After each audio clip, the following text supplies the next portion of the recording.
सर्वशास्त्राद्भि पीयूषा सर्ववेदैक सत्फला सर्वसिद्धान्तरत्नाढ्य सर्वलोकैक दृक्पृता सर्वभागवत प्राण श्रीमद्भागवत प्रभो कलिद्वन्द्वोदितादित्य श्रीकृष्ण परिवर्तित परमानंद पाठाय प्रेम वक्षाक्षराय ते सर्वदा सर्वसेव्याय श्रीकृष्णाय नमोस्तुमे मथेक बंधो मत संगिन मत गुरु मन महादन मन्निस्तारक मद्भाग्य मदानंद नमोस्तु मे असाधु साधु ददाயின் அதினோச்ச தாக்கரா நாமுஞ்ச கதாச்சின் மாம் பிரேம்னா ஹிருத் கண்டயோஸ்புரா.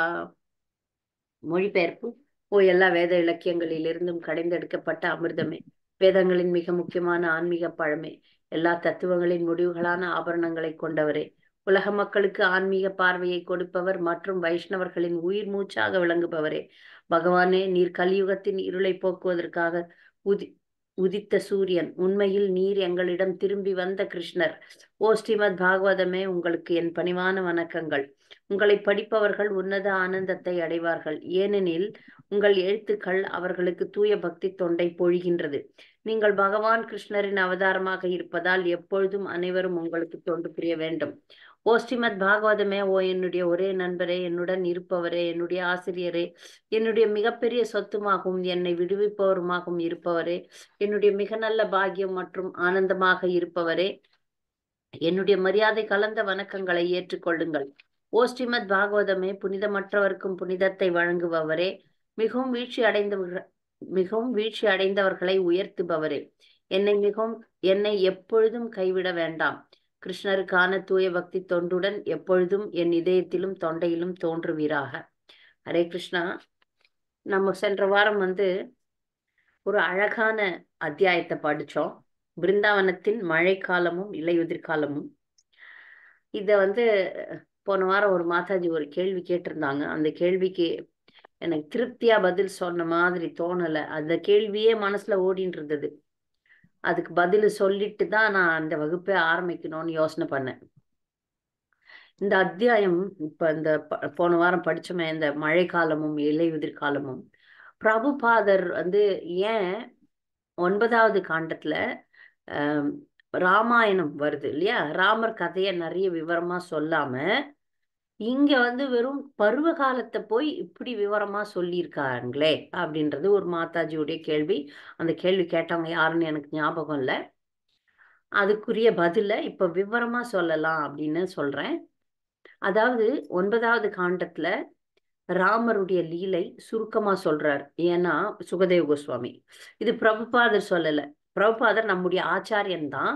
ஆனால் எல்லா விஷயங்களும் குரு பரம்பரையில என்ன சொல்லியிருக்கிறாங்களோ அதைத்தான் சொல்றார், அவரே சொல்லல. அப்ப குரு பரம்பரை இந்த பாகவதம் எப்பொழுதும் இருக்கக்கூடியது, நித்தியமானது. அத சுகதேவ் கோஸ்வாமி கூட அவரா சொல்லல, அது இருப்பதை சொல்றார், அவ்வளவுதான்.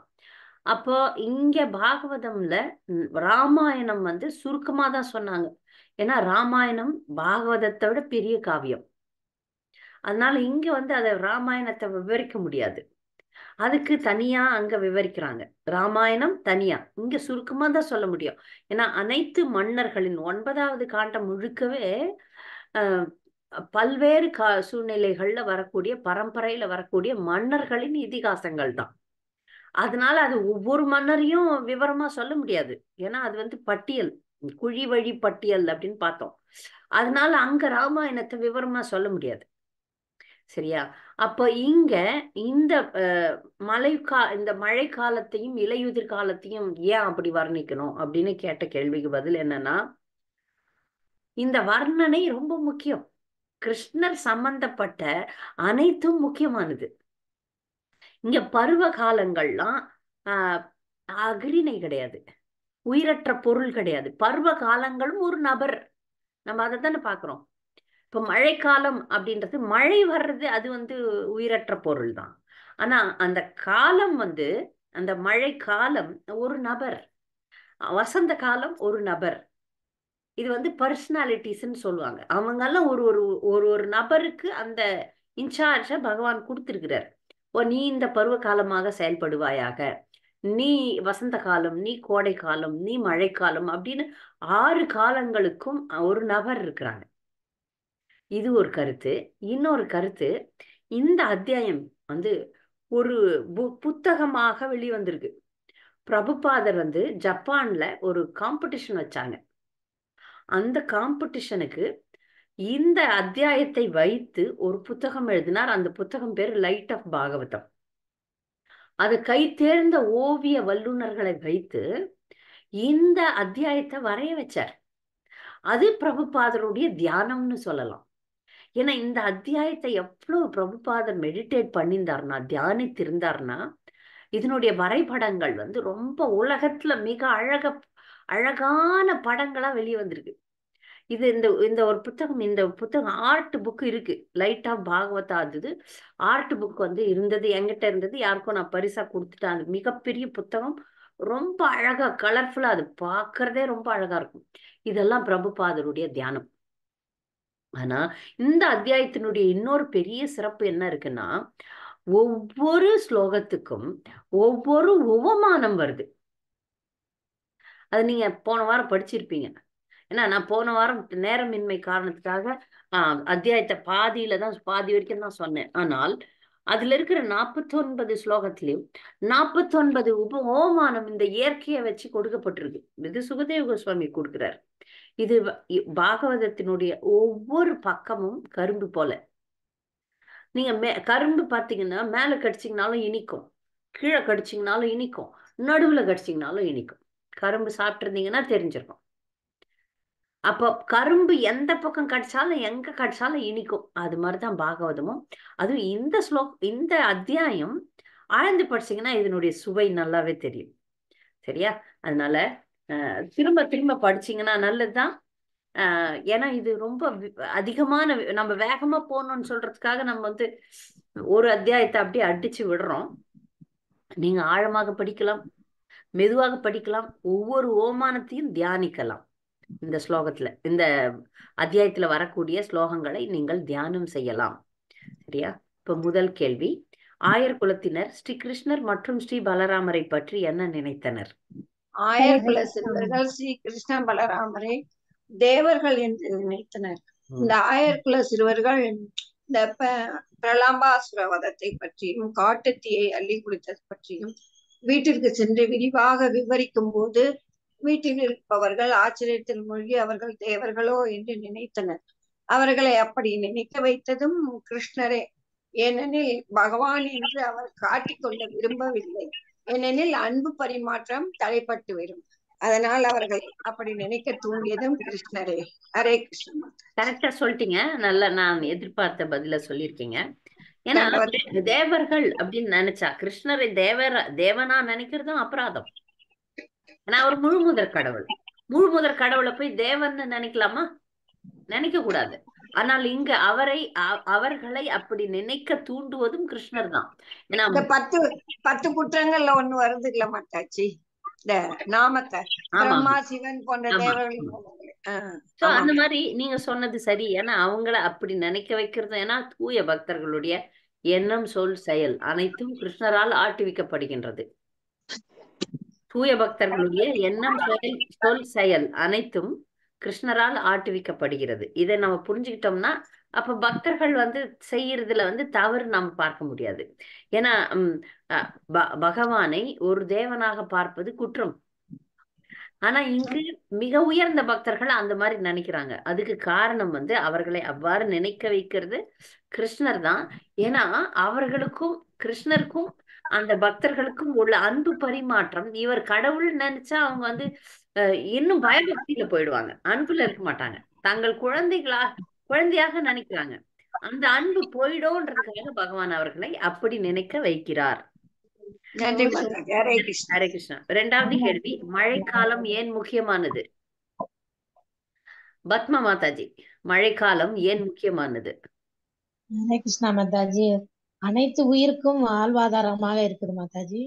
உயிர் அனைத்திற்கும் உயிராகவும் வாழ்வின் ஆதாரமா திகழ்றதுனால மழைக்காலம் முக்கியமானது. பொதுவா மழைக்காலம் வந்து யாருக்கு பிடிக்காதுன்னா நகரத்துல வாழறவங்களுக்கு பிடிக்காது. ஏன்னா நகரத்துல வாழறவங்களுக்கு விவசாயம்னா என்னன்னு தெரியாது. இன்னைக்கு நம்ம சாப்பிடுற சாப்பாடு எங்க இருந்து வருதுன்றது புரியாது. அவங்களுக்கு வந்து இந்த நகரத்துல ரொம்ப வசதியா அப்படியே போயிட்டு போயிட்டு வர்றது என்ற எண்ணம் தான் நகரத்தில் வாழ்பவர்களுக்கு. ஆனால் அடிப்படை வாழ்வாதாரத்தின் அடிப்படை உண்மையை புரிந்து கொண்டவர்கள் மழையை வரவேற்க வேண்டும் இல்லையா? மழை தான் வாழ்வாதாரம். மழை இந்த வருஷம் மழை பெஞ்சாதானே இந்த வருடம் முழுக்க விளைச்சல் இருக்கும். அதனால மழை காலம் என்பது மிக முக்கியமான காலம். மூன்றாவது கேள்வி, மின்னல், இடி, மேகம் எந்த குணங்களுடன் ஒப்பிடப்படுகின்றது? சொல்லுங்க அமிர்தமாய். மின்னல் சத்துவ குணத்துடனும், இடி ரஜோ குணத்துடனும், அப்புறம் மேகம் தமோ குணத்துடனும் ஒப்பிடப்படுகின்றது. சரி, நன்றி. அடுத்த கேள்வி, ஜீவாத்மாவின் ஒளிரும் இயற்கை ஏன் மங்களாக பிரதிபலிக்கிறது? வனஜா மாதாஜி.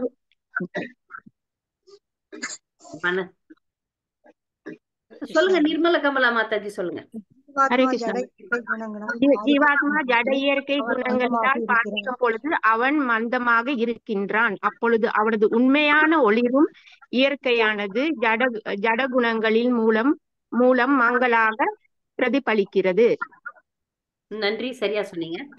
ஜட இயற்கை குணங்களால் பாதிக்கப்படும் போது அவன் பந்தமாக இருக்கிறான். ஜீவன் பாருங்க, ஜீவாத்மா, நம்ம எல்லாம் ஜீவாத்மா. நாம இந்த ஜட இயற்கையில வரும்போது என்ன பண்ணுவோம்? நம்முடைய உண்மையான இயற்கை, கிருஷ்ணருக்கு தொண்டு செய்யும் இந்த இயற்கை மூடப்பட்டிருக்கு. ஆனால் மேகம், யாருக்கோ ஒரே சத்தம் வருது.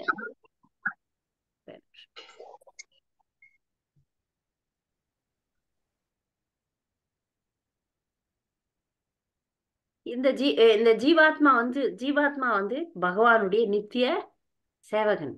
பகவானுடைய நித்திய சேவகன் எப்படி இருக்கணும்னா சச்சிதானந்தமா இருக்கணும். எப்பொழுதும் அறிவு, முழுக்க அறிவு, ஆனந்தம், அழகு, சச்சித் ஆனந்தம், இந்த மூணுமா இருக்கணும். ஆனா அதெல்லாம் நம்ம இல்லையே. காரணம் என்னன்னா ஜட இயற்கையினால மூடப்பட்டிருக்கிறோம். எப்படி மேகங்கள் சூரியனை மறைக்கிற மாதிரி சூரியனுடைய ஒளி மறைக்கப்படுகிறது மேகங்களால. அது போல ஜீவாத்மானுடைய ஒளிரும் இயற்கை ஜட இயற்கையினால மங்கி இருப்பதனால அது மூடி இருப்பதனால் மங்களாக பிரதிபலிக்கிறது. அடுத்து 5வது கேள்வி, மழை பெய்வதை அரசாங்க வரி வசூலிக்கும் உதாரணம் கொண்டு விளக்குக. வனஜா, இப்ப சொல்லுங்க. சூரியன் பூமியின் நீர் செல்வத்தினை எடுத்துக்கொள்வதை ஆச்சாரியர்கள் ஓர் அரசாங்கத்தில் வரி வசூலிப்பதோடு ஒப்பிடுகின்றனர். கிருஷ்ணரை புருஷோத்தமராகிய முழுமுதற் கடவுள் என்னும் தனது நூலின் பாகம் 1 அத்தியாயம் 20 ஸ்ரீல பிரபுபாதா இவ்வுருவகத்தினை பின்வருமாறு விளக்குகிறார். சூரியன் ஆவியாக்கிய நீர் தொகுதிகளே மேகங்கள் ஆகும். தொடர்ந்து 8 மாதங்கள் சூரியன் பூமியில் உள்ள எல்லா வகையான நீரினையும் ஆவியாக்குகிறான். அந்நீராவியே மேகங்கள் ஆகின்றன. தேவை ஏற்படும் பொழுது அம்மேகங்கள் மழையாக மீண்டும் அந்நீரினை பூமிக்கு தருகின்றன. அதுபோல் ஒரு அரசாங்கம் பொதுமக்களிடமிருந்து உற்பத்தி செய்யும் பொருட்களுக்கேற்ப பல்வேறு வகையான வரிகளை வசூலிக்கிறது. இவ்வாறு வரி வசூலிப்பதானது சூரியன் பூமியில் உள்ள நீரினை எடுத்துக்கொள்வதோடு ஒப்பிடப்படுகிறது. மீண்டும் பூமிக்கு நீர் தேவைப்படும் பொழுது சூரியன் அந்நீரை மேகங்களாக மாற்றி அவற்றின் மூலம் பூமியில் மழை பொழியச் செய்து நீரினை திருப்பி அளிக்கிறது. அதுபோல் அரசாங்கமும் தான் வசூலிக்கும் வரி பணத்தை பொதுமக்களின் கல்வி, சுகாதாரம் மற்றும் பொதுப்பணிகளுக்காக செலவிடுதல் வேண்டும். வீண் ஆடம்பர செலவுகளுக்காக ஒரு அரசாங்கம் பொதுமக்களிடம் இருந்து வரி வசூலிக்க கூடாது. நாட்டின் பொது நலத்திற்கு ஏற்ப வசூலிக்கும் வரி பணம் பயன்படுத்தப்பட வேண்டும். ஹரே கிருஷ்ண மாதாஜி. ஹரே கிருஷ்ணா. இப்ப பாருங்க, 8 மாசம் நீரை உறிஞ்சி விடுகிறது மேகம். 8 மாசம், 4 மாசம் மழைக்காலம். அப்ப அது மாதிரி அரசாங்கம் நம்ம கிட்ட வரி வாங்குது. நம்ம எந்த பொருள் வாங்கினாலும் வரி கட்டணும் இல்லையா? நம்ம சம்பாதிக்கிற சம்பாதனைக்கும் 30% வரி கட்டணும். வீடு வாங்கினோம்னா வீட்டு வரி கட்டணும். தண்ணி குடிச்சோம்னா தண்ணி வரி கட்டணும். எல்லாத்துக்கும் மின்சாரம் எல்லாத்துக்கும் வாங்கிடுது அரசாங்கம். அந்த பணத்தை, வரி பணத்தை எப்படி கொடுக்குது நமக்கு? சாலைகள் அமைக்கிறாங்க, பள்ளிக்கூடங்கள் அமைக்கிறாங்க, மருத்துவமனை கொடுக்குறாங்க, பல வசதிகளை நமக்கு செய்து கொடுக்கிறார்கள். அதெல்லாம் வரி பணத்துல தான் நடக்குது. அதே போல இந்த மேகமும் 8 மாசம் உறிஞ்சி 4 மாசம் மழையாக நமக்கே கொடுக்கிறது. நல்ல சொன்னீங்க மாதாஜி, வனஜா மாதாஜி, நன்றி. 6வது கேள்வி, மழை காலத்தில் வரும் உக்கிரமான காற்றின் பெயர் யாது? மணிமேகலை மாதாஜி. மழைக்காலத்தில் சண்டமாருதம் எனப்படும் முக்கியமான காற்று மேகலை ஓரிடத்திலிருந்து மற்றொரு கொண்டு செல்கின்றன. சண்டமாருதம். சண்டமாருதம். 7வது கேள்வி, தசரத மன்னர் எப்படி எதிரிகளை அழித்தார் மற்றும் எப்படி தானம் கொடுத்தார்? ஹரே கிருஷ்ண மாதாஜி. மோகினி ரூபா. ஹரே கிருஷ்ணா. பகவான் ராமச்சந்திரமூர்த்தியின் தந்தையான தசரத மன்னர் தனது பகைவர்களுடன் போர் புரியும் பொழுது ஒரு விவசாயி பயிர்களுக்கு நடுவே முளைத்திருக்கும் களைகளை நீக்குவது போல் எதிரிகளை அழிப்பார் என்றும், அதுபோல் அவர் தானம் செய்யும் பொழுது பொருட்களை மேகம் மழை நீரினை எவ்வாறு அளவின்றி வழங்குகின்றதோ அவ்வாறு வழங்குவார் என்றும் கூறப்படுகிறது. நன்றி, சரியா சொன்னீங்க. தசரத மன்னன்லாம் ராஜரிஷிகள். நம்ம பாகவதம் முழுக்க பலவிதமான ராஜரிஷிகளை பார்க்கிறோம் இல்லையா? அவங்க எல்லாம் மக்களை எப்படி கையாண்டார்கள் என்பது மிக மிக முக்கியம். விவசாயி எப்படி களை எடுக்கிறாமனோ அந்த மாதிரி எதிரிகளையும் தீங்கு செய்பவர்களையும் எடுத்துருவாங்க. ஆனா அதே சமயம் மழை போல தானம் கொடுப்பாராம். தசரத மன்னன் மழை மாதிரி தானம் கொடுத்துருவாராம். மழை எப்படி கொடுக்குது? யாருன்னா பாக்குதா மழை? இவங்க நல்லவங்க இவங்க கெட்டவங்க அப்படிலாம் இல்ல. நல்லோர் ஒருவர் இருக்கும் பொருட்டு எல்லாருக்கும் பெய்யுமா மழை. இது யாருக்கு தெரியும்?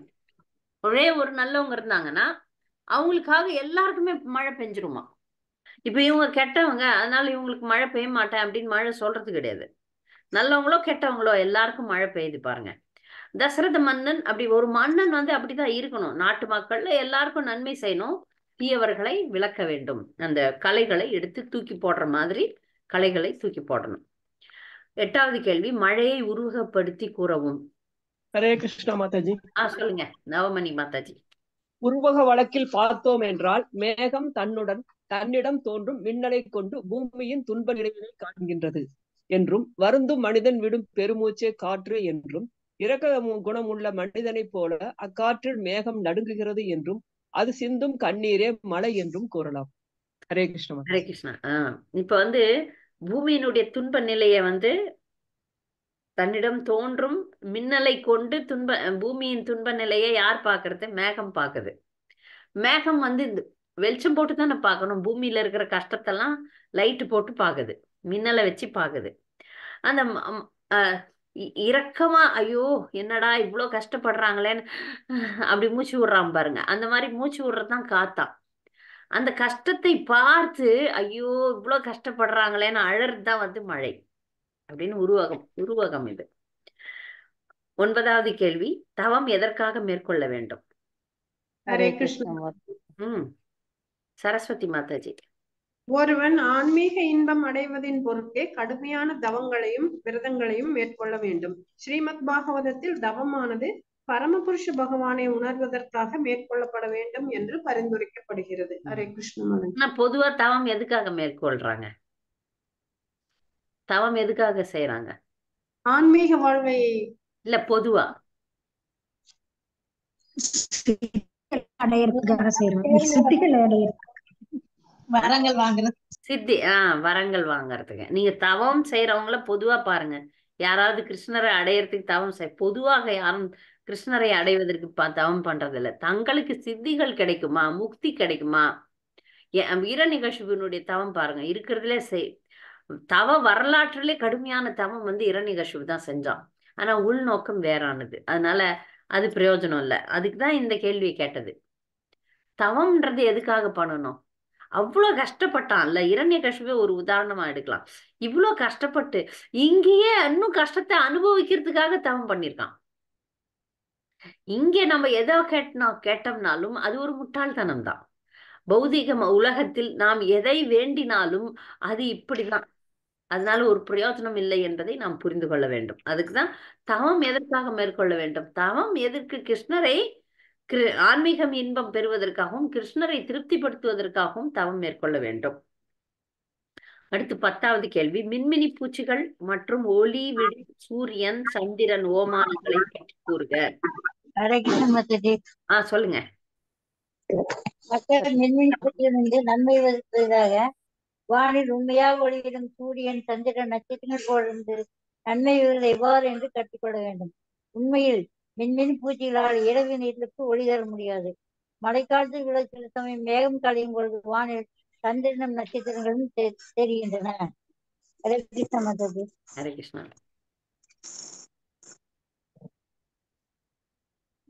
இப்ப வந்து மின்மினி பூச்சிகளை வந்து நம்ம போன வாரமே பார்த்தோம். அதெல்லாம் அந்த நாத்திகவாதிகள். மின்மினி பூச்சியால ஒரு பிரயோஜனம் கிடையாது. அது வந்து லைட் எரியும், அவ்வளவுதான். அந்த லைட்டை வச்சு நம்ம ஏதாவது காரியம் பண்ண முடியுமான்னா முடியாது. நமக்கு வந்து ஒரு காரியம் பண்ணணும்னா சூரியன் வேணும், சந்திரன் வேணும். இந்த மின்மினி பூச்சியெல்லாம் உபயோகமாகாது. அந்த மின்மினி பூச்சிகளை யாரோட அவமானப்படுத்துறாங்க? மோசமான மன யூகிகள். மன யூகிகள்னு சொல்றது வந்து நல்லா புரிஞ்சுக்குங்க. மன கற்பனை செய்பவர்கள்.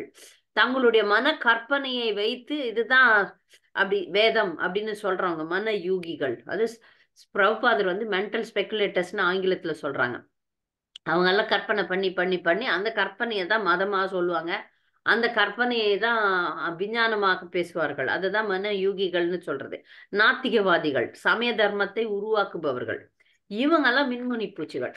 யார் உண்மையான ஆச்சாரியர்களோ அவங்க எல்லாம் சூரியன் சந்திரனுக்கு போன்றவர்கள் அப்படின்றத புரிஞ்சுக்கணும். அவங்க மேகத்தால், சூரியன் சந்திரன் மேகத்தால் மறைக்கப்பட்டாலும் மேகம் களையும் போது வந்துரும். ரொம்ப நேரம் மேகத்தால வந்து சூரியனையும் சந்திரனையும் மூட முடியாது, கொஞ்ச நேரம் தான். 11வது கேள்வி.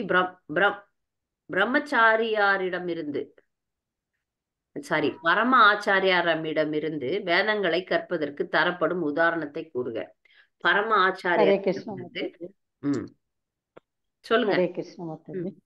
மாணவர்கள் பொதுவாக அதிகாலையில் எழுகின்றனர். அவர்கள் தாமாகவே அவ்வாறு எழுவதில்லை. மாறாக ஆலை மணியின் ஓசையினாலோ அல்லது கலைக்கூடங்களின் மணி ஓசை கேட்டோ எழுகின்றனர். அவர்கள் தமது ஆன்மீக குருவின் கட்டளையின்படி உடனே எழுந்து காலை கடன்களை முடித்து வேதங்களையோ வேத மந்திரங்களையோ போதத் தொடங்கினர்.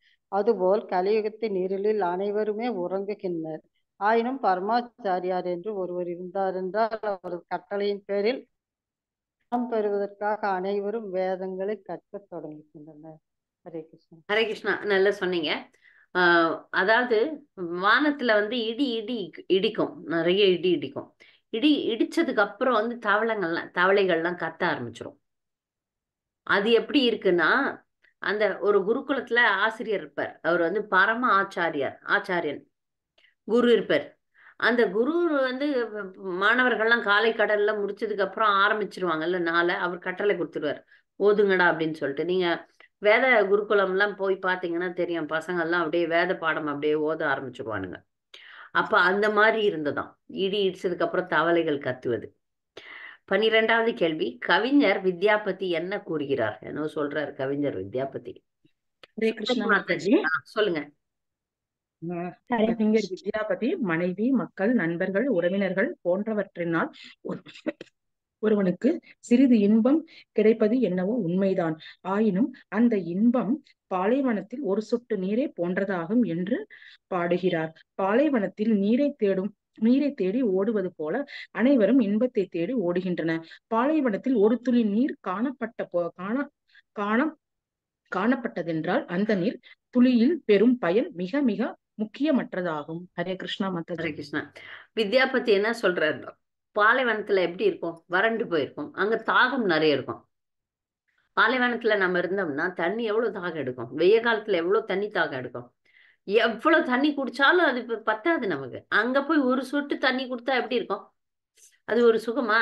அந்த மாதிரிதான் இந்த உலகத்துல நம்ம வச்சிருக்கிற மனைவி, மக்கள், உறவினர்கள், சொந்தம், பந்தம், பணம், காசு, காரு, பங்களா எல்லாம் பாலைவனத்துல இருக்கிற ஒரு துளி நீர் போன்றது. 13வது கேள்வி. நிருணம் என்ற சொல் யாரை குறிக்கிறது? நிருணம் என்ற சொல் யாரை குறிக்கிறது? ஹரே கிருஷ்ண மாதாஜி. நிருணம் என்னும் சொல் வார்த்தை அரச குலத்தை சேர்ந்தவர்களை குறிப்பிடுகிறது. அரச குலத்தை சேர்ந்தவர்களை குறிப்பிடுகிறது. நன்றி. அடுத்து இந்திரகோபம் என்பது யாது? இந்திரகோபம் என்பது யாது? பதில் சொல்லாதவர்கள். இந்திரகோபம் என்பது சிகப்பு நிற பூச்சிகள்.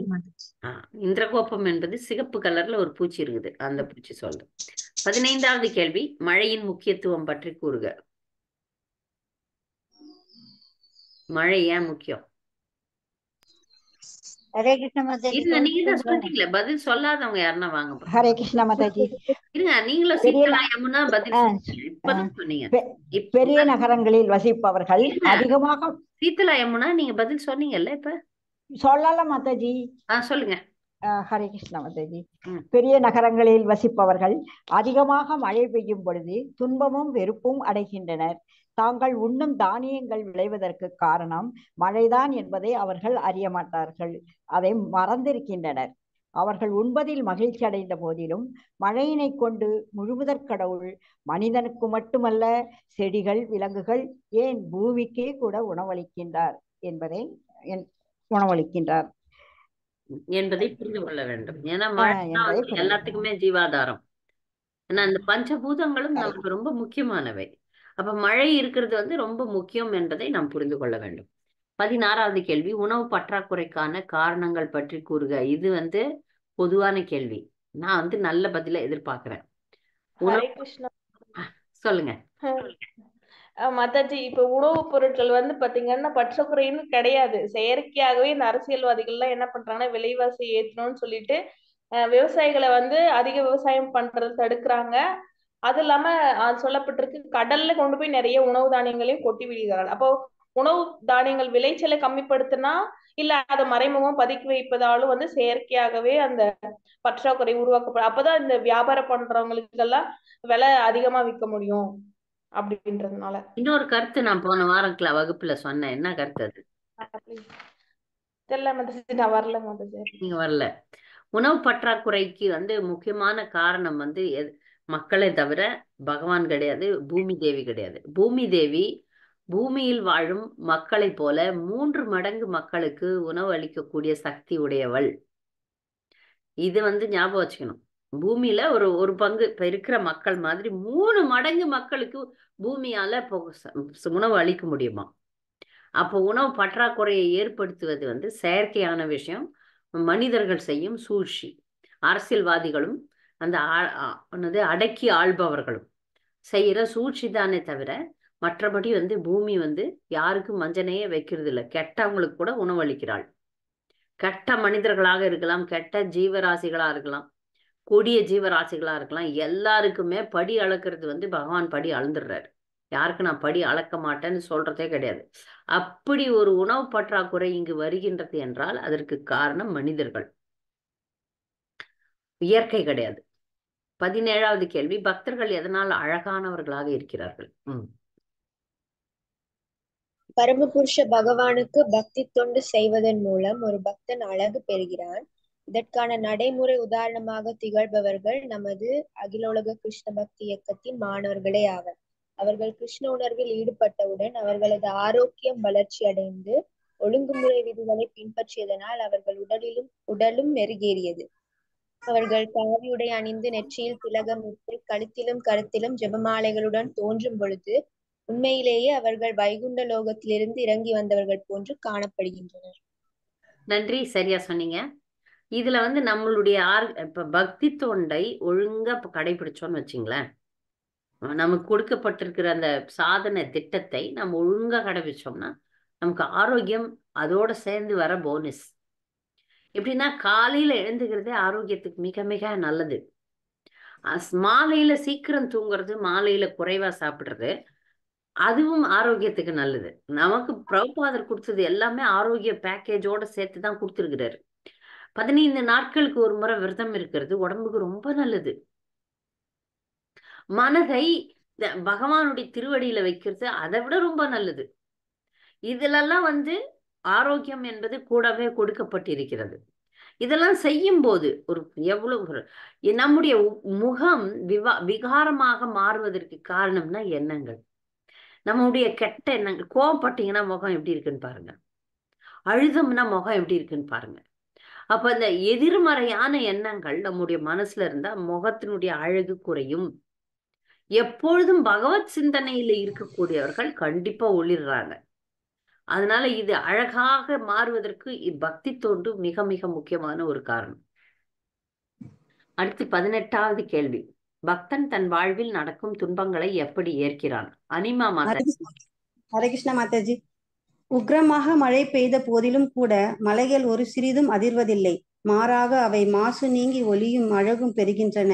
அதுபோல் பரமபுருஷ பகவானின் தூய பக்தன் தனக்கு வரும் இடர்மிகு சூழ்நிலைகளினால் தனது பக்தி தொண்டிலிருந்து விலகுவதில்லை. மாறாக அவை இவ்வுலகின் மீது கொண்டுள்ள பற்று என்னும் தூசிகளை நீக்கி அவனது இதயத்தினை தூய்மை செய்கின்றன. இவ்வாறு ஒரு பக்தன் துன்ப நிலைகளை தாங்கிக் கொள்வதின் மூலம் அழகவும் ஒளிரும் பெறுகிறான். உண்மையில் ஒரு பக்தன் தன் வாழ்வில் உண்டாகும் விரும்பத்தகாதவை அனைத்தும் தனது முன்வினை பயனால் நிகழ்ந்தவை என்று கருதி அவற்றை கிருஷ்ணரின் கருணை என்று ஏற்றுக்கொள்கிறான். ஹரே கிருஷ்ண ஹரே மாதாஜி. கிருஷ்ணா, நல்லா சொன்னீங்க. முன்வினை பயன், கிருஷ்ணருடைய கருணை, ரெண்டுமே நடக்கும். நம்முடைய முன்வினை பயன், நம்ம முன்னாடி செஞ்ச கர்ம வினைகள்லாம் நமக்கு வந்து இப்ப அனுபவிக்கிறதுக்கு கொடுக்கப்படுகிறது. ஆனா கிருஷ்ணருடைய கருணையினால அது பாதியா தான் கொடுக்கப்படுது. ஏன்னா நம்ம எப்பொழுதும் பக்தி தொண்டை தேர்ந்தெடுத்தோம் என்றால், இப்ப வாழ்க்கையில ஒவ்வொருத்தருக்கும் ஒரு வாய்ப்பு கொடுக்கப்படும். பௌதிகமா ஆன்மீகமா ஒவ்வொரு நிமிஷத்துலயும் 24 மணி நேரம் இருக்குல்ல, 24 மணி நேரமும் ஒரு வாய்ப்பு தான். நீங்க வந்து பக்தி எடுக்கிறீங்களா இல்ல மாயையை எடுக்கிறீங்களா அப்படின்னு ஒரு வாய்ப்பு கொடுக்கும். அந்த வாய்ப்புல நீங்க பக்தியே எடுக்கிறீங்கன்னு வச்சுக்கோங்க. அப்ப அதை பாக்குற பகவான் என்ன பண்ணுவார், உங்க கர்ம வினைகளை குறைப்பார், குறைச்சு கொடுப்பார். இந்த ஜீவன் வந்து சுகமா இருக்கணும்னு நினைக்கிறாரா இல்ல எனக்காக சேவை செய்யணும்னு நினைக்கிறாரா அப்படின்னு பார்க்கும்போது பகவான் வந்து பகவத் சேவையில ஈடுபடணும்னு நினைக்கக்கூடிய ஒரு ஜீவனுக்கு எப்பொழுதும் ஆதரவு கொடுப்பார். ஆனால் அப்படியும் நாம் செய்த மலை போன்று செஞ்சிருக்க பாவ காரியங்கள்லாம் குறைச்சி கொடுக்கப்படுகின்றது. அந்த பாவ காரியங்களுடைய காரணத்தினால்தான் துன்பத்தை நாம் அனுபவிக்கிறோம். ஆனால் கண்டிப்பா அது பகவானுடைய கருணையினால குறைத்து கொடுக்கப்படுகிறது என்பதை பக்தன் அறிகிறான். 19வது கேள்வி, மழைக்கால சாலைகள் எதனோடு ஒப்பிடப்படுகின்றன? மழைக்கால கிருஷ்ண மாதாஜி. சொல்லுங்க விஷ்ணு பிரியா. மழைக்காலத்தில் தூய்மையற்ற சாலைகள் பல் பூண்டுகளும் குப்பைகளுக்கும் சேர்ந்து நடந்து செல்வதற்கு கரடுமுரடாகின்றன. குப்பைகளுக்கும் பூண்டுகளுக்கும் கருதப்படுகிறது. சரியா மாதாஜி? அதாவது அந்தணர்களால் நீண்ட நாள் கற்கப்படாத சுருதிகள் போன்று காணப்படுகின்றது அல்ல? பாருங்க. ஆமா ஆமா, கீழே இருக்காம இச்சாலைகள் அந்தணர்களால் நீண்ட நாள் கற்கப்படாத சுருதிகள் போன்றவையாகும். நன்றி. அடுத்த கேள்வி, மின்னல் எதனோடு ஒப்பிடப்பட்டுள்ளது? மின்னல். ஹரே கிருஷ்ண மாதாஜி. மின்னலா? அருணுராதா மாதாஜி சொல்லுங்க. அனைத்து உயிர்களின் நலன் விரும்பும் நண்பர்களாக மேகங்கள் இருந்த போதிலும் நிலை மாறும் குணமுடைய மின்னல் ஒரு மேக கூட்டத்திலிருந்து மற்றொரு மேக கூட்டத்துக்கு செல்கிறது. இது ஆண்மைமிக்க ஆண்களுக்கு காம இச்சையுடைய பெண்கள் நம்பிக்கை துரோகம் செய்வதோடு ஒப்பிடப்படுகின்றது. சரியா சொன்னீங்க. பாருங்க, ஒரு மேகத்துல இருந்து இன்னொரு மேகம் போகக்கூடிய மின்னல் வந்து ஒரு ஆணிடம் இருந்து இன்னொரு ஆணுக்கு செல்லும் ஒரு பெண்ணோட ஒப்பிடப்படுகிறது. அடுத்து 21வது கேள்வி, கிருஷ்ண உணர்வில் வளர்ச்சி அடைய விரும்பும் பெண் எப்படி நடந்து கொள்ள வேண்டும்? கிருஷ்ண உணர்வில் வளர்ச்சி அடைய விரும்பும் பெண் எப்படி நடந்து கொள்ள வேண்டும்? பிரபுபாதர் எழுதியிருக்கிறார். சொல்லுங்க. கிருஷ்ண உணர்வில் வளர்ச்சியடைய விரும்பும் ஒரு பெண் வந்து தன் கணவனோட அமைதியாக குடும்பம் நடத்த வேண்டும்.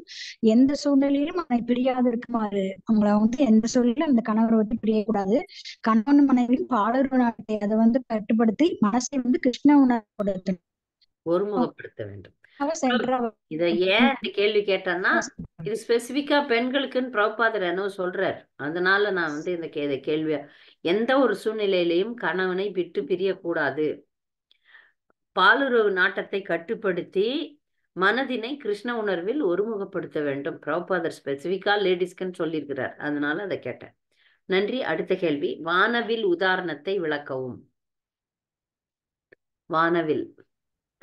மாதாஜி நான் சொல்லவா? சொல்லுங்க.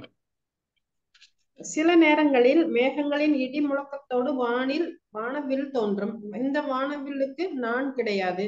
பொதுவாக ஒரு வில் இரு முறைகளிலும் நாணினால் இழுத்து கட்டப்பட்டிருப்பதினால் வளைந்து காணப்படும். ஆனால் வானவில்லிலோ இது போன்ற நான் கிடையாது. இருந்தும் அது வானில் அழகாக வளைந்து காணப்படும். அதுபோல முழுமுதற் கடவுள் இப்பௌதீக உலகில் அவதரிக்கும் பொழுது அவர் ஒரு சாதாரண மனிதனைப் போலவே தோன்றுகிறார். ஆனால் அவர் எந்த விதமாக பௌதீக பந்தத்தினையும் சார்ந்திருப்பதில்லை. பகவத்கீதையில் பகவான் பகவானுக்கு வந்து வானவில் மாதிரி, வானவில்ல வந்து ஒரு நான்ல வச்சு கட்டுறது இல்லை, ஆனாலும் வளைஞ்சிருக்கு. பகவான் இந்த உலகத்துல வரும்போது பௌதிக குணங்களால் கட்டப்படுவதில்லை. எப்படி வானவில் வந்து வில் வந்து நானால கட்டப்படுது இல்லையா? வில் பாத்தீங்கன்னா ஒரு கயிறு போட்டு கட்டியிருப்பாங்க, அப்படி வளைஞ்சிருக்கும் வில். அந்த அந்த கயிறால கட்டப்பட்டுல வானவில் பார்த்துங்க, கயிறு கிடையாது. வானவில் வில்லாதான் இருக்கும், வளைஞ்சுதான் இருக்கும். ஆனா அது எந்த நாணாலும் கட்டப்படவில்லை. அது போல பகவான் இந்த உலகத்துல மனிதன் மாதிரி வந்தாலும் மனிதன் போல கட்டப்படவில்லை. புரியுதா?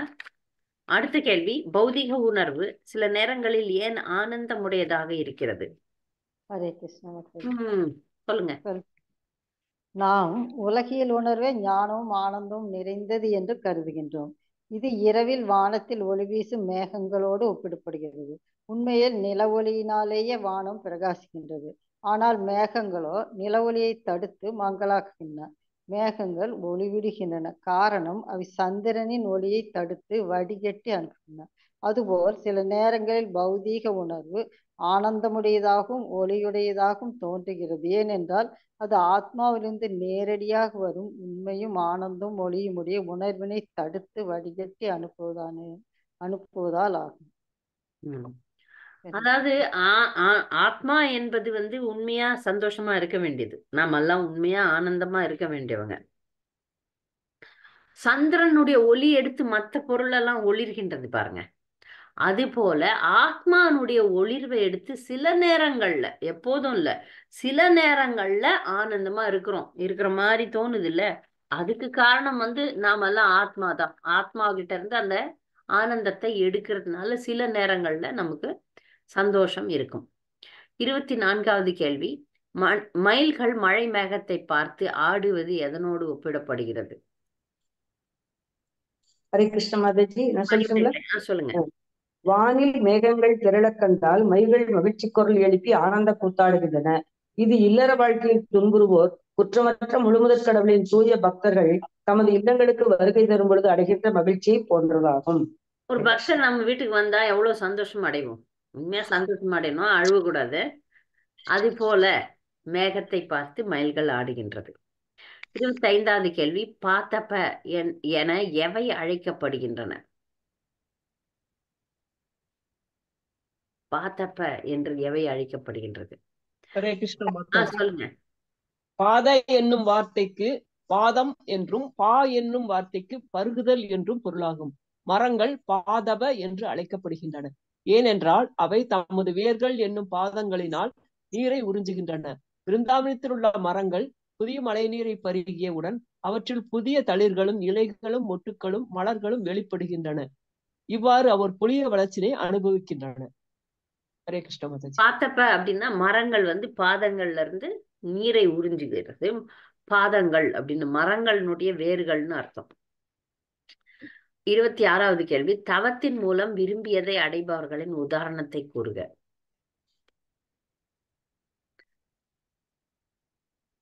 தவத்தின் மூலம் விரும்பியதை அடைபவர்களின் உதாரணம். அனுராதா சொல்லுங்க. அனுராதா சொல்லுங்க.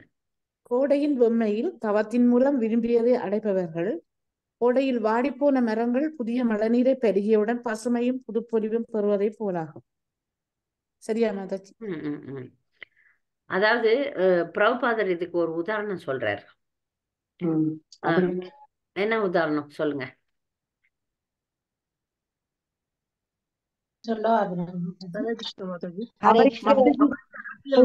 கிராமப்புறங்கள். நவமணி மாதாஜி சொல்லுங்க. உதாரணமாக அமெரிக்க அரசியல்வாதிகள் கிராமப்புறங்களில் தேர்தல் சுற்றுப்பயணம் செல்லும் பொழுது கடுமையான விரதங்களை மேற்கொள்கின்றனர். வியாபாரிகள் கூட தமது வியாபாரம் வெற்றி பெற வேண்டும் என்பதற்காக தமது சுகங்களை தியாகம் செய்கின்றனர். இவ்வாறு விரதத்தை பின்பற்றுவோர் தமது விரதங்களின் பலன்களை பெற்றவுடன் கோடையின் வெம்மையினால் கடுமையான தவம் செய்து வாடி போன மரங்கள் புதிய நீரை பருகியவுடன் புதுமையும் பொலிவும் பெறுகின்றன. நன்றி, சரியா சொன்னீங்க. இப்ப அரசியல்வாதிகள்லாம் போய் அங்கங்க பயணம் செய்யறாங்க. ஆனா எதுக்காக? அவங்கெல்லாம் அங்கெல்லாம் போயிட்டு கஷ்டப்பட வேண்டிய ஏன் கஷ்டப்படுறாங்கன்றதுக்கு முக்கியமான காரணம் அதுக்கப்புறம் அவங்க பெரிய மந்திரி ஆயிடலாம். மந்திரி ஆயிட்டு ஆட்டம் போடலாம். அதுக்கப்புறம் அங்கெல்லாம் போக மாட்டாங்க. கிராமத்துக்கெல்லாம் போக மாட்டாங்க, நடந்து போக மாட்டாங்க, மக்களை அப்படியே கட்டி பிடிச்சி பேச மாட்டாங்க. நீங்க பாத்தீங்கன்னா அரசியல்வாதிகள்லாம் பாத்தீங்கன்னா அப்படியே வயசான பாட்டி ஒருத்தவங்களை போய் தாயேன்னு கட்டி பிடிப்பாங்க. இதெல்லாம் நிறைய நாடகம் நடக்கும். அது அவங்க மேல இருக்கிற உண்மையான அக்கறை இல்லையா? இல்லைங்க அதெல்லாம் அது உடனே போட்டோ எடுத்து போட்டுருவான், பேப்பர்ல போட்டுருவான். இந்த தலைவர் எவ்வளவு எளிமையா இருக்கிறாரு பாரு, ஏழை எளியவர்கள் மேல எவ்வளவு அன்பா இருக்கிறாரு, எவ்வளவு பாசமா இருக்கிறாரு அப்படின்னு காட்டுறதுக்காக. ஆனா அவங்க சில நேரங்கள்ல தவம் செய்கிறார்கள். ஏன்னா வேற வழி இல்லை, அதெல்லாம் பண்ணாதான் அவங்களுக்கு பதவி கிடைக்கும். அதுக்காக மக்கள் ஓட்டு போடுவாங்க. அது பிரபுபாதர் எழுதுறாரு பாருங்க, அமெரிக்க அரசியல்வாதிகள்னு. அது நம்ம இந்திய அரசியல்வாதிகளும் அப்படித்தான். என்னைக்காவது அப்புறம் தலைவர்கள் ஆன பிறகு அவங்க காட்டுக்கு வந்தாங்களா, மோட்டுக்கு வந்தாங்களா, இந்த மாதிரி ரிமோட் பிளேசஸ் ஒண்ணுமே ஒரு வசதியும் இல்லாத இடங்களுக்கு வந்தாங்களான்னு கேட்டோம்னா அது ஒரு கேள்விக்குறி தான். யாரும் அப்புறமா வர்றதில்லை, பதவிக்கு வந்ததுக்கு அப்புறம் வரவே மாட்டாங்க. 27வது கேள்வி, அப்படியே வந்தாலும் அதை அவங்க போட்டோல வரணுன்றதுக்காக. இப்ப நீங்க பாத்தீங்கன்னா நிறைய இடத்துல ஆழ்துளை கிணறுகள்ல குழந்தைகள் போய் விழுந்துருது. இது மாதிரி இந்தியால இது மாதிரி ஒரு வருஷத்துக்கு ஒரு 20 கேஸ் நடந்துரும். இதுல போய் மாட்டிக்கிச்சு ஒரு குழந்தை. அதுக்கு பார்த்தா கலெக்டர், மினிஸ்டர், அவன் இவன் எல்லாரும் அங்க டென்ட் போட்டு உட்காந்துன்னு அதை வீடியோ எடுத்து யூடியூப்ல போட்டு போட்டு போட்டு போட்டு காட்டுவானுங்க. ஏன் இதுக்கு ஒரு சட்டமே போட்டுடலாம்ல. எங்கெல்லாம் ஆழ்துளை கிணறுகள் போடுறீங்களோ அங்க இம்மிடியட்டா நீங்க பைப் வச்சு அதை மூடிடணும், இல்லையா அங்க ஒரு ஃபென்ஸ் வைக்கணும். அதை விட்டுட்டு இதுக்கு இவ்வளவு செலவு பண்றானுங்க. அவனுங்களுக்கு கொஞ்சம் கூட யோசனையா இருக்காது. இப்படி ஒரு சட்டமே போடலாம். எங்கெல்லாம் ஆழ்துளை கிணறுகள் நீங்க வைக்கிறீங்களோ அங்க ஒரு சுற்றுச்சுவரை முதல்ல கட்டிட்டு தான் நீங்க அதை பண்ணணும், இல்லையா அங்க இம்மிடியட்டா ஒரு பாதுகாப்பு நீங்க செஞ்சுதான் ஆகணும். அது பண்ணாம இதை பண்ணீங்கன்னா உங்களுக்கு லைசன்ஸை கொடுக்க மாட்டோம் அப்படின்லாம் சொல்லி சட்டம் போட்டுக்கலாமே. யாராவது செய்றீங்க? எவ்வளவு குழந்தைங்க ஒரு வருஷத்துல எத்தனையோ குழந்தைங்க சாகுது. அந்த மாதிரி எத்தனை மிருகங்கள் சாகுது தெரியல. அவனுங்க அந்த கிணத்த நோண்டி விட்டுட்டு அப்படியே விட்டுருவானுங்க போல்றது. இது பார்த்திருக்கீங்களா பக்தர்கள்? நிறைய நிறைய வரும் அந்த செய்தியில. அப்போ அந்த நேரத்துல போய் இவனுங்க மினிஸ்டருங்க அங்கேயே டென்ட் போட்டு உட்காந்துருவானுங்க. அங்கேயே எல்லாமே அங்கேயே நடக்கும். ஏன்னா அந்த குழந்தை எடுக்கிறதோ அது எது பண்றதோ அதுலயே போய் உட்காந்து அப்ப வேஷம் காட்டுறது. இப்ப இந்த குழந்தையின் உயிரை காப்பாற்றுவதற்காக மந்திரி அங்கு வேலை தொழிலை விட்டு விட்டு உட்கார்ந்துட்டார். ஏன் அது முன் யோசனையா ஒரு சட்டமே போடலாம் நாட்டுல. ஒரு சட்டமே மாதாஜி அந்த பைப்பு லைன் மாத்துறாங்களா மாதாஜி? பைப்ல மாட்டுறாங்க மாதாஜி. அப்பவே அந்த மூடி அவங்களே கொடுத்துருவாங்க மாதாஜி. இப்ப அந்த பைப் லைன் உள்ளுக்குள்ள பிளாஸ்டிக் பைப் எல்லாம் போடுவாங்களாங்க மாதாஜி, அப்ப அதனுடைய மூடி கொடுத்துருவாங்க அவங்க. அப்புறம் அவங்க மூடாம இருக்கிறாங்க.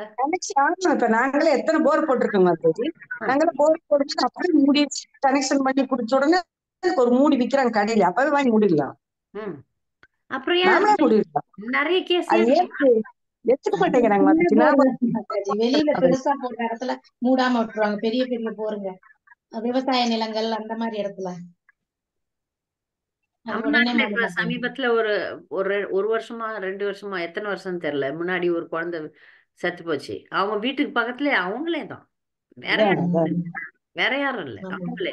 அப்ப அவங்க கவனமா இருக்கணும், இல்ல அது மூடி இருக்கணும். என்ன பண்ணாங்களோ அதுக்கு எல்லா மினிஸ்டர்ஸும் அங்கேயே போய் உட்காந்துறாங்க. இதெல்லாம் தேவையில்லாத மாதாஜி. கடையில அப்படியே காசு கொடுத்தா கிடைக்கும் மாதாஜி அது மூடி. அப்பயே போட்டு நம்மளே டைட் பண்ணிடலாம். அவங்க எல்லாம் பண்ண வேண்டியது நம்மளே டைட் பண்ணிடலாம். அவ்வளவு ஈஸி மாதாஜி. அது அவங்க கேர் எடுத்துக்க மாட்டேங்கிறாங்க. அவ்வளவு மக்கள் இவ்வளவு அஜாக்கிரதையாக இருந்து மற்றவர்களுடைய அரசாங்கமும் கொஞ்சம் ஸ்டெப் எடுக்கணும். எனிவே, அடுத்து 27வது கேள்வி, குளக்கரை நாரைகள் உதாரணத்தை விளக்குகிறார். இந்த உதாரணம் எனக்கு ரொம்ப பிடிச்ச உதாரணம். சொல்லுங்க பத்மா.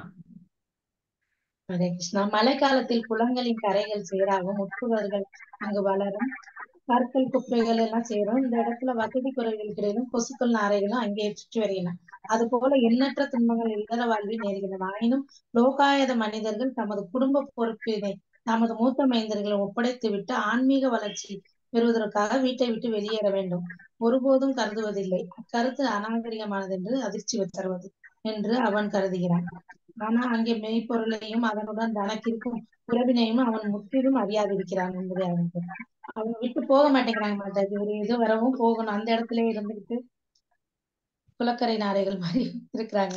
குளத்துல பாத்தீங்கன்னா மழை காலங்கள்ல குளக்கரை ரொம்ப கேவலமா இருக்கும். சத சத சத சதன்னு இருக்கும்.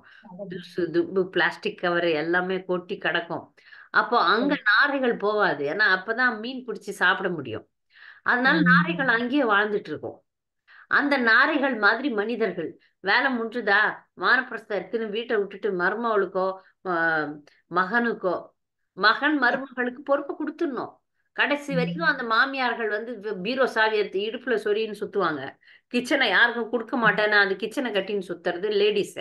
ஜென்ஸ் என்ன பண்ணுவாங்க, வியாபாரத்தையோ இல்ல அந்த வீட்டுல இருக்கிற சொத்து பத்துகளையோ அந்த குடும்பத்துக்கான விஷயங்களையோ விடுறது கிடையாது. அப்ப அந்த மாதிரி நாரைகளுக்கு ஒப்பிடப்படுகிறார்கள். குளத்துல உட்காந்து மீன் பிடிச்சு சாப்பிடணுன்ற நாரைகளுக்கு ஒப்பிடப்படுகிறார்கள். மனித சமுதாயத்தின் அனைத்து பிரிவினரும் அமைதியாக வாழ்வது எப்போது சாத்தியமாகும்? என்ன அழகான கேள்வி இல்ல? எப்ப சாத்தியமாகும் மனித சமுதாயத்துல அமைதி? அனலா சொல்றீங்களா? ஹரே கிருஷ்ணா. இருங்க நவபக்தி மாதாஜி. ஹரே கிருஷ்ணா மாதாஜி. நவபக்தி. கற்றறிந்த அந்தணர்களால் அவர்கள் வழிநடத்தப்பட்டு வேள்விகள் செய்து அதன் மூலம் செல்வங்களை எல்லோருக்கும் சமமாக பகிர்ந்தளிக்கும் போதே சாத்தியமாகும். ஹரே கிருஷ்ணா. ஹரே கிருஷ்ணா. ஒரு நாட்டுல வந்து செல்வங்கள் வந்து வெறும் மேட்டுக்குடி மட்டும் வச்சுக்கணும்னா கீழ்த்தரப்பட்ட மக்களுக்கு எல்லாம் கொடுக்க கூடாதுன்றது வந்து உண்மையான வர்ணாசிரம தர்மத்துல எல்லாமே சரியாக பகிர்ந்து கொடுக்கப்பட வேண்டும். அடிப்படை வசதிகள் அனைவருக்கும் கொடுக்கப்பட வேண்டும். அதுதான் உண்மையான சமுதாயம். அப்படி சமுதாயம் இருந்ததுனால்தான் வந்து அமைதியாக வாழ முடியும். இல்லைன்னா வந்து பொறாமை வந்துடும். நான் உங்களுக்கு போன வாரம் வந்து வகுப்புலயே நான் சொன்னேன் பாருங்க, ஒரு இஸ்கான் சமுதாயத்துல கூட முழு நேர பக்தர்கள்ல அந்த டெம்பிள் பிரசிடென்ட், அவங்க கணவர், அவங்க மனைவி, அவங்க மட்டும் சுகபோகமா வாழ்வாங்க.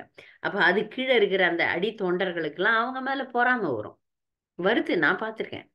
அப்ப அந்த பொறாமையின் காரணமாக அங்க அமைதி நிலவாது. இதை வந்து தடுக்கணும்னா அடிப்படை வசதிகள் அனைவருக்கும் சமமாக கொடுக்கப்பட வேண்டும். அடுத்த கேள்வி, விருந்தாவன காட்டில் நிறைய இருந்த மரங்கள் யாவை? நிறைய மரங்கள், 2 விதமான மரங்கள் நிறைய இருந்தது, பழமரங்கள். அதிலே சொல்லாதவங்களை தான் நான் எதிர்பார்க்கிறேன். ஒன்னும் இல்லை, இது ரொம்ப சிம்பிளான கேள்வி. 2 மரம் இருந்தது நிறையவே. பதில் சொல்லாம யாராவது வரட்டும். ஆனா மாதாஜி நீங்க எல்லாம் சொல்லவே கூடாது. யாருமே எட்டியே பார்க்காதவங்க யாராவது எட்டி பாருங்களேன். எனக்கு தெரியாது, இருந்தாலும் ட்ரை பண்றேன் மாதாஜி. கடம்ப மரங்களா மாதாஜி? பாருங்களேன், புக்கை திறந்து பார்த்து பதில் சொல்லுங்களேன். இப்ப புக் எடுங்க, அந்த கேள்விக்கு பக்கத்திலே கேள்வி போட்டிருக்கிறேன். அந்த அந்த இது உடனே இன்ஸ்டன்டா புக்கு திறந்து பார்த்து பதில் சொல்லாமே. மாதாஜி புக் இல்ல மாதாஜி, நான் வந்து ஒரு வீட்டுல இருந்துட்டு வேலை செஞ்சுட்டு கேள்வி கேட்டுக்கிறேன் மாதாஜி. ஆமா மாதாஜி. அப்பனா பதிலே சொல்ல முடியாது உங்களால. ஆனா இன்னைக்கு சொல்ல முடியாது, வேற நாள்ல சொல்லலாம். ஏன்னா கெஸ் பண்ண கூடாது. ஏன்னா புக்கு திறந்து பார்த்து பதில் சொல்லுங்க. புக்க பார்த்து பதில் சொல்லலாம். மத்தவங்க யாருமே படிக்கல போட்டிருக்கு. ஹரே கிருஷ்ணா.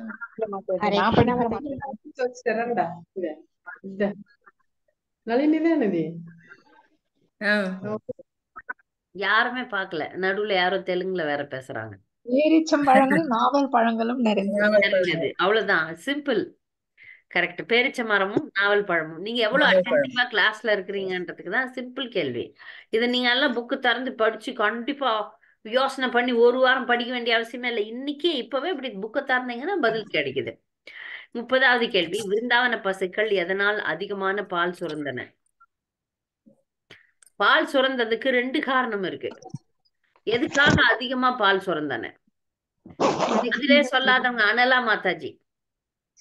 விருந்தாவன பசுக்கள் மடி கனமாக இருக்கும்போது அவர்களால் வேகமாக நடக்க முடியவில்லை. ஆனாலும் கிருஷ்ணர் அவர்கள் பேர் சொல்லி அழைக்கும் போது அவர்கள் கிருஷ்ணரை வேகமாக சென்றடையும் என்பதற்காக அந்த பாலை சுரக்கின்றனர்.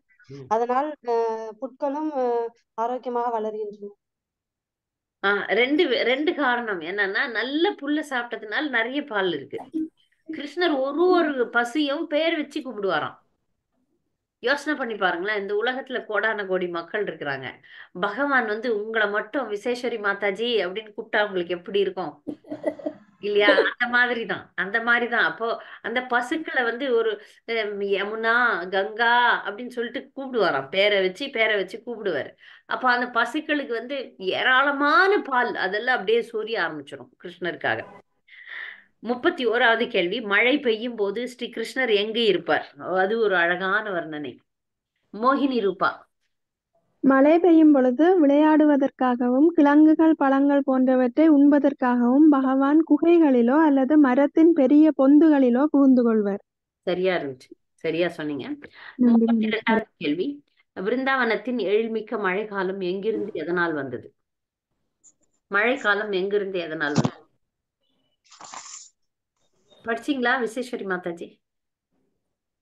மாதாஜி, நாங்க நேத்து கொஸ்டின் ஆன்சர் எல்லாம் டிஸ்கஸ் பண்ணினோம். பண்ணிட்டீங்களா? ஆனா எனக்கிட்ட புக் இல்ல. நான் வந்து இதுலதான் ஐபேட்ல தான் அந்த லெசன் பாத்துட்டு இருக்கேன். அவங்க சொல்ல சொல்ல ஆன்சர் செக் பண்ணிட்டு இருக்கேன்.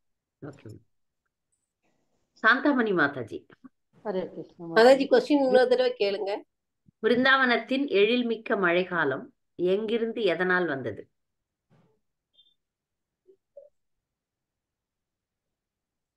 ஹரே கிருஷ்ண மாதாஜி. சொல்லுங்க. விருந்தாவனத்தின் மழைக்காலத்தில்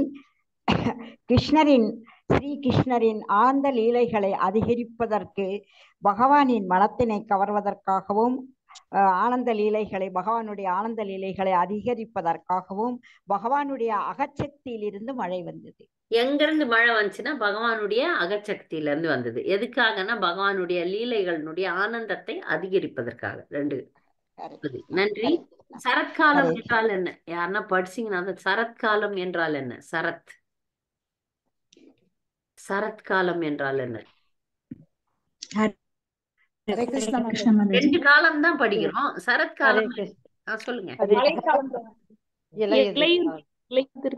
இலையுதிர் காலம்.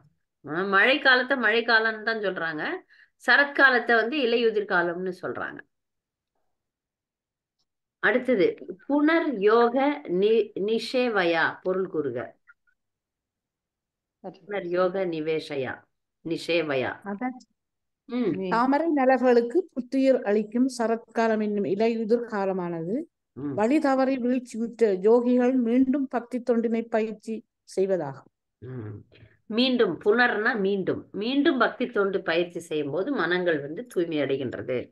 நன்றி. அடுத்த கேள்வி, ஒரு சந்நியாசியின் வளர்ச்சி எதனால் கடினமாகிறது? அதை எவ்வாறு ஆனந்தமுடையதாக மாற்ற முடியும்? சன்னியாசியினுடைய வளர்ச்சி ஏன் தடைப்படுகிறது? சொல்லுங்க. பகவானது தோற்றமில்லாத அருவத்தன்மையின் மீது பற்றுடைய மனம் உடையவர்களுக்கு வளர்ச்சி என்பது மிக மிக கடினமாகும் என்பதாகும். ஆனால் எவ்வளவு விரைவில் ஒரு சன்னியாசி ஒவ்வொரு நகரத்திலும் கிராமத்திலும் கிருஷ்ணரின் கீர்த்திகளை பரப்ப தொடங்குகிறானோ அவ்வளவு விரைவில் அவளது வாழ்க்கை அழகிய ஆன்மீக உணர்வின் ஆனந்தமுடையமாக மாறுகின்றது.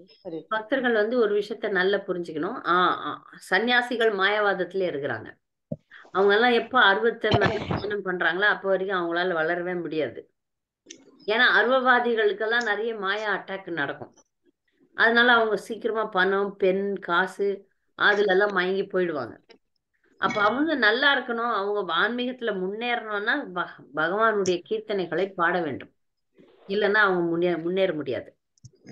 36வது கேள்வி, எப்பொழுது முனிவர்கள் அமைதி அடைவார்கள்? அதே மாதிரி ஒரு கேள்விதான். அமிர்தமாயி மாதாஜி பதில் சொல்றீங்களா?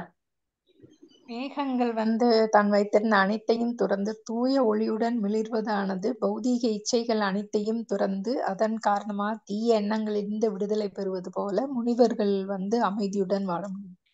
எப்போது தன்னுடைய ஆத்மாவையும் உள்ளிருக்கும் ஆத்மாவையும் பரமாத்மாவையும் ஒளியுடன் பிரதிபலிக்கும் போது, அவங்க பார்க்கும் போது, தியானிக்கும் போது அவர்கள் அமைதி அடைவார்கள். நன்றி.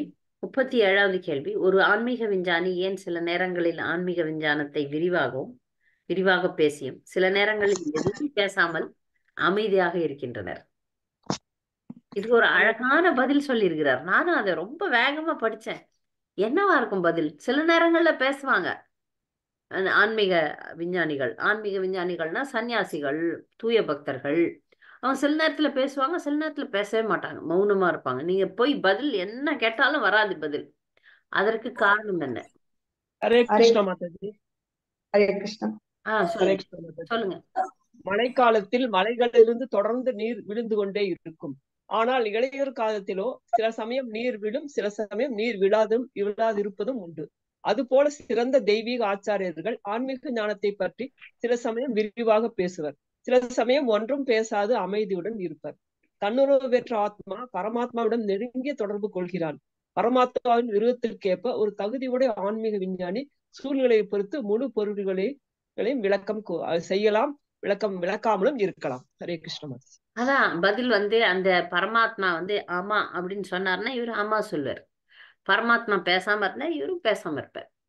ஏன்னா அந்த தூய ஆத்மாக்கள் ஆன்மீக விஞ்ஞானின்னு சொல்லிட்டாங்க. ஆன்மீக விஞ்ஞானின்னா யாரு? தூய பக்தர்கள். அந்த தூய பக்தர்கள் எப்பொழுதும் கிருஷ்ணருடன் தொடர்புல இருப்பாங்க. கிருஷ்ணர் எஸ்ன்னா எஸ் சொல்ல போறாங்க. அவர் பேசாம இருந்தாருன்னா இவங்களும் பேசாம இருப்பாங்க. No answer. பதில் இல்லை அப்படின்னா பதில் இல்லை, அவ்வளவுதான். அப்ப அந்த தொடர்பு அவர்களுக்கு இருக்கிறது, பரமாத்மாவோட தொடர்பு இருக்கிறாங்க. அதனாலதான் அந்த மாதிரி பதில் வருது. சில நேரங்கள்ல இதை நான் நல்லாவே உணர்ந்திருக்கிறேன். சன்னியாசிகளோட பழகும்போது ஒரு முறை இது நல்ல ஞாபகம் இருக்குது எனக்கு. ஏன்னா அவர்களுக்கு சில விஷயங்கள் தெரியும். ஒரு கடினமான ஒரு திருமண ஏற்பாடு.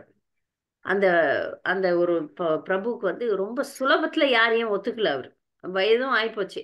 சரி, அவருக்கு வந்து ஒரு பெண்ணை எப்படியோ பேசி முடிச்சு, அப்போ அந்த தவத்திரு ஜெயபதாக சுவாமி அவர்களுடைய மேரேஜ் பீரோல வந்து ரொம்பவே என்னை புகழ்ந்தாங்க.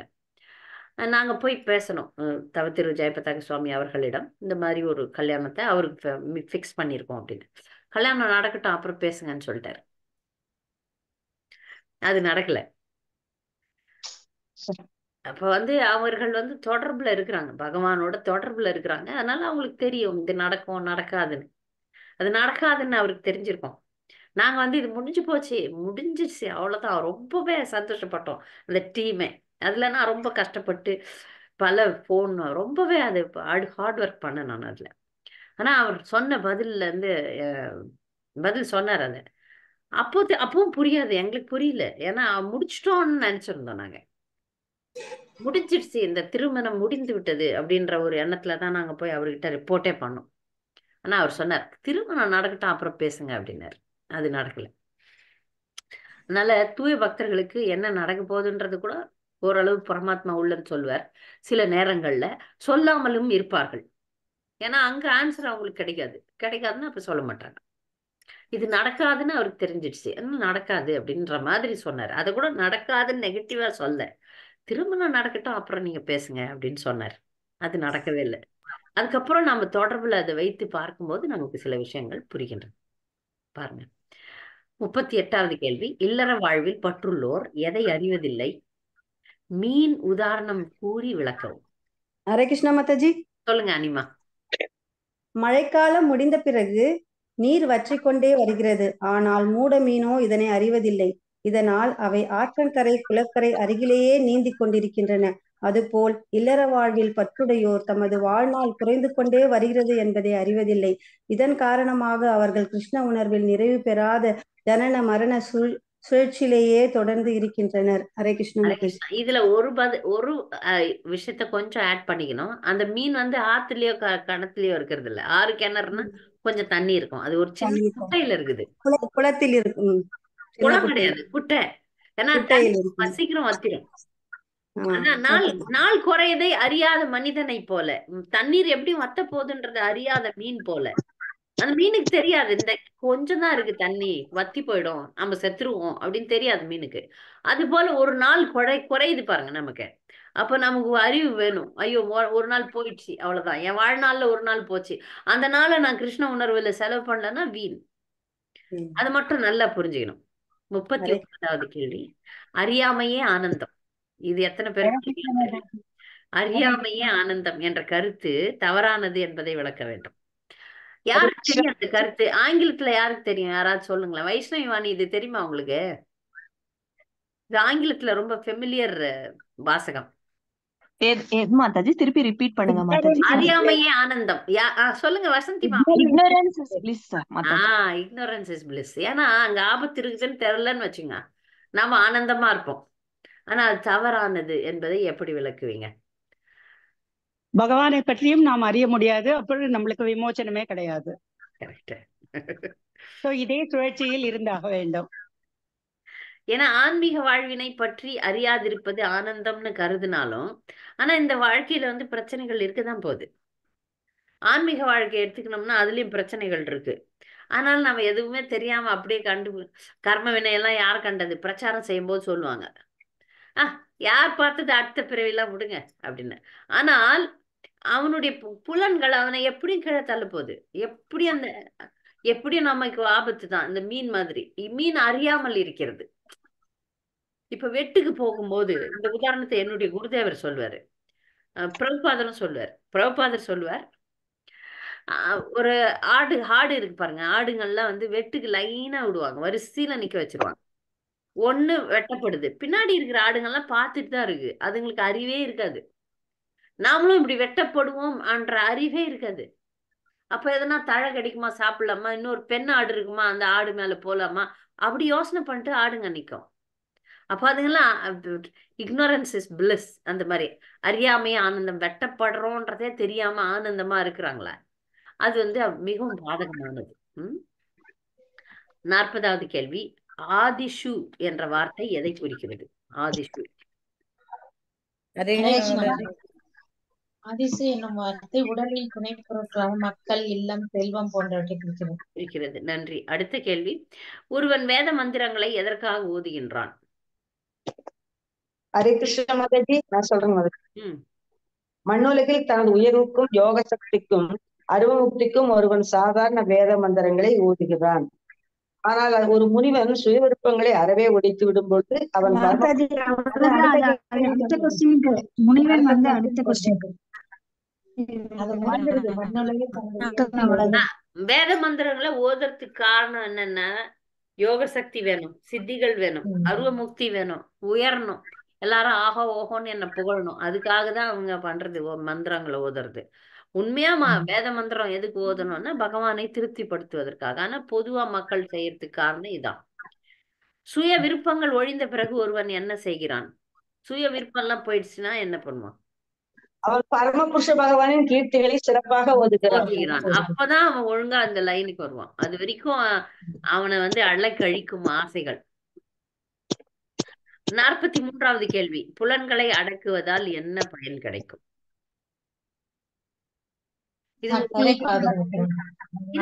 பதில சொல்லாதவங்க யாருன்னா வரட்டும், இல்ல கம்மியா பதில் சொன்னவங்க வரட்டும். ஹரே கிருஷ்ண மாதாஜி. சொல்லுங்க சரஸ்வதி. தன்னுணர்வில் உண்மையில் வளர்ச்சியடைந்த ஒருவன் தனது புலன்களை அடக்குவதன் மூலம் அவனது சக்தியை பாதுகாக்கிறான். 50 வயதிற்கு மேல் ஒருவன் இல்வாழ்க்கையிலிருந்து ஓய்வு பெற்று கிருஷ்ண உணர்வில் வளர்ச்சி பெறுவதற்கு பயன்படுத்துவதற்காக தனது உடலின் சக்தியை பாதுகாத்தல் வேண்டும். புலன்களை அடக்கி அவற்றை முகுந்தனின் உன்னத அன்பு துண்டில் ஒருவன் ஈடுபடுத்தாதவரை விடுதலை என்பது காணல் நீர் ஆகும். ஹரே கிருஷ்ண மாதாஜி. இப்ப புலன்களை அடக்குறத வந்து ஒரு உதாரணத்தின் மூலம் இங்க விளக்குறாங்க. தண்ணி எல்லாம் வயல்ல பாய்ச்சும் போது அங்க ஓடி போயிடும். அது வந்து பாத்தி கட்டுவாங்க, கால்வாய் கட்டுவாங்க. அது வந்து வரப்புன்னு சொல்லுவாங்க. அந்த வரப்பு கட்டி விட்டோம்னா தண்ணி வெளியில தான் போயிடாது, எங்க அனுப்பணுமோ அங்க போகும். அந்த மாதிரி நம்ம புலன்களை அடக்கும் போது அது ஆன்மீகத்துல முன்னேறுவதற்கு நமக்கு வழியாகும். எங்க அதனுடைய சக்தி தேவையோ அங்க நம்ம பயன்படுத்திக்கிறோம். கண்ணை வந்து தேவையில்லாதெல்லாம் பார்த்துட்டோம்னா சுவாமியை பகவானை தரிசிப்பதற்கு கண்ணே இருக்காது. கண்டதை காதுல சொறி பாட்டு கேட்டோம்னு வச்சுங்க, சினிமா பாட்டு, அப்புறம் பகவானை பத்தி சொல்றதெல்லாம் உள்ள இறங்கவே இறங்காது.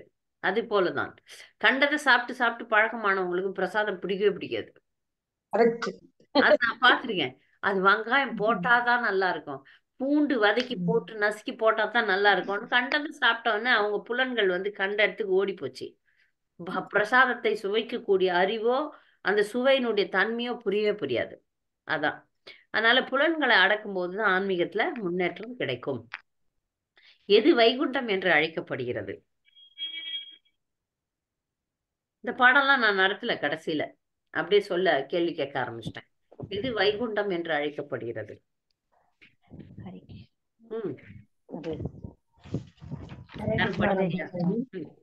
ஆன்மீக ஆத்மாவின் அனைத்து விருப்பங்களையும் உடனே தீர்த்து வைக்கிறது வைகுண்டம். தெளிவாக நட்சத்திரங்களும் வானம் ஒரு தூய பக்தனின் இதயத்துடன் ஒப்பிடக்கூடியதாகும். ஆன்மீக இயற்கை எப்போதும் ஒளியுடனும் தெளிவுடனும் ஆனந்தமுடனும் விளங்குகிறது. வைகுண்டம் எனப்படுவது ஆன்மீக ஆத்மாவின் அனைத்து விருப்பங்களையும் உடனே தீர்த்து வைக்கிறது. நன்றி, சரியா சொன்னீங்க. அடுத்து 45வது கேள்வி. ஸ்ரீ கிருஷ்ணரை சூழ்ந்திருந்த முக்கியமான விஷ்ணு குலத்தவர் யார்? அங்கே போட்டிருக்கு. ஹரே கிருஷ்ண மாதாஜி. சொல்லுங்க. கிருஷ்ணரை சூழ்ந்திருந்த விஷ்ணு குலத்தவர்கள் நந்தன், உபந்தன், வசுதேவன் மற்றும் அக்ரூரன் போன்றவர்களால் கிருஷ்ணர் சூழப்பட்டார். நன்றி, சரியா சொன்னீங்க. ஸ்ரீல ரூப கோஸ்வாமி உபதேசாமிர்தத்தில் பக்தி தொண்டு எப்படி செய்யப்பட வேண்டும் என்று கூறுகிறார்? அமிர்தமாய் மாதாஜி. இல்ல ரூப கோஸ்வாமி தனது உபதேசாமிர்தத்தில் பக்தி தொண்டு ஒருவன் ஆர்வமுடனும் அமைதியுடனும் உண்மையுடனும் ஒழுங்குமுறை விதிகளை முறையாக கடைபிடித்தும் பக்தர்களுடன் தொடர்பு கொண்டும் செய்தல் வேண்டும் என்கிறார். பக்தி தொண்டு விதிகளை பொறுமையுடன் கடைபிடித்தால் கருவுறுவதின் மூலம் அது உதாரணம் கொடுத்திருக்காங்க. பெண்களுக்குரிய பலன் கிடைப்பதை போன்று அவனும் நற்பலன்களை பெரும் காலம் அவனை நாடி வரும். 9 மாசம் காத்திருந்தாதான் பலன் கிடைக்கும். பெண் என்றவ வந்து கருவுற வேண்டும் அப்படின்னாலும் கணவனுக்கு சேவை பண்ணாதான் அதுவும் நடக்கும். அப்ப அந்த வாழ்க்கையில எப்படி ஒரு பெண் கருவுறாளோ அது போல பக்தியில நம்ம முன்னேறணும்னா கொடுக்கப்பட்ட விஷயங்களை அமைதியாக பொறுமையாக கடைபிடிக்க வேண்டும். அடுத்து நிர்பயா லோக பொருள் கூறுக. நிர்பயா லோக 40. அச்சமின்றி பொதுமக்கள் வாழ்வு. நிர்பயா அச்சமின்றி லோகான பொதுமக்கள். அச்சமின்றி வாழும் மக்களை பற்றி சொல்லப்படுது. நன்றி. இலையுதிர் காலத்தில் கொண்டாடப்படும் விழாக்களை பற்றி சுருக்கமாக பதில் சொல்லாதவங்க யாரும் வாங்க. நவபக்தி மாதாஜி. ஹரே கிருஷ்ணா. ஹரே கிருஷ்ண மாதாஜி. ஹரே கிருஷ்ணா. ஒரு நிமிஷம் மாதாஜி. இலையுதிர் காலத்தில் வயல்களில் ஹரே கிருஷ்ணா. சொல்லுங்க. இலையுதிர் காலத்தில் வயல்களில் நெற்கதிர்கள் அறுவடைக்கு தயாராக முற்றிவிடும் அச்சமயம் அறுவடை திருநாள் மற்றும் நவானம் முழுமுதற் கடவுளுக்கு புதிதாக தானியங்களால் செய்த பொங்கலை படைப்பது போன்ற விழாக்களினாலும் மக்கள் மகிழ்ச்சி அடைகின்றனர். புதிய தானியங்களினால் செய்த பொங்கல் முதலில் கோவில்களில் உள்ள தெய்வங்களுக்கு படைக்கப்படுகிறது. இப்புதிய தானியங்களினால் செய்யப்பட்ட சர்க்கரை அழைக்கின்றனர்.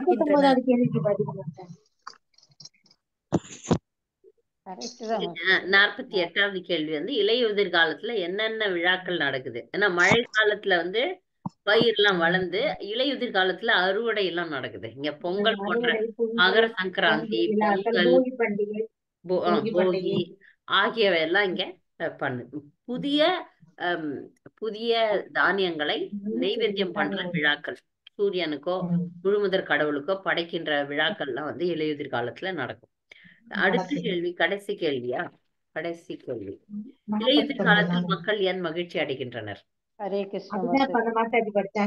விருந்தாவனத்தில் சொல்லுங்க. விருந்தாவனத்தில் இலையுதிர்காலம் மிகவும் ரம்மியமாக இருந்தது.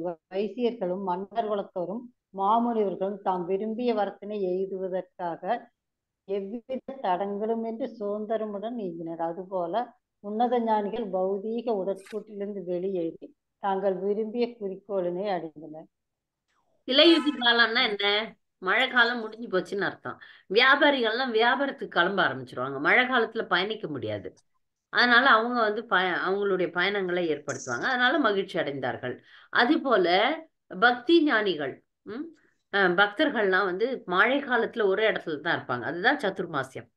அப்போ அவர்களுக்கு வந்து பிரச்சாரத்துக்கான வாய்ப்பு கிடைச்சிரும் இலையுதிர் காலத்துல. அதனால இலையுதிர் காலத்துல அவர்கள் மகிழ்ச்சியாக இருந்தார்கள். இந்த ரெண்டு உதாரணம் பிரபுபாதர் கொடுக்கிறார். இந்த பாடத்துல வேற ஏதாவது கேள்விகள், புரியாத சந்தேகங்கள் ஏதாவது இருந்தா கேட்கலாம் பக்தர்கள். மழைக்காலமும் இலையுதிர் காலமும் யாருக்காவது சந்தேகம் இருக்கா? ஏதாவது கேள்வி இருக்கா?